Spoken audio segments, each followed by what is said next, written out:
pila, pila, pila, pila. Si Aling Charing, pinagpipilahan.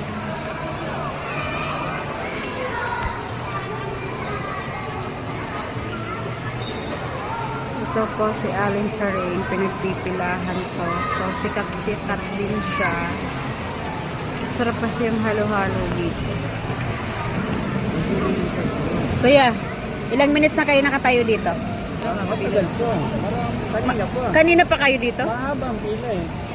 Paano kasi ayaw naman nilang magdagdag? Ayan mo, sila kasi nagbabalat ng gusto. Siyempre, puro kita na ayaw nila na mabawasan. Oh, yan yung magdagdag ng tao.